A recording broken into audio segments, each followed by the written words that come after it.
First pour is done. I was almost sad to sand up this finish so the next layer would give a good adhesion, but that was so pretty. But I had to sand that up. I've epoxied the edges here to help keep air from bleeding out. This layer is about a 1/2 inch thick. So now we're going to pour rainbow colors on top of it. So this is going to be quite an experiment. We had pretty good colors: straight purple, straight blue, green with a little bit of blue, like 3 parts green, 1 part blue, maybe 5 parts green, 1 part blue.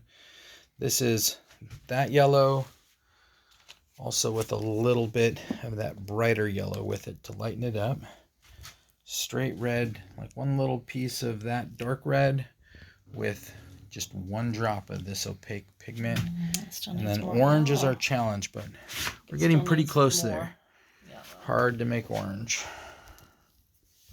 I think it's got too much red still, don't you think? Yep.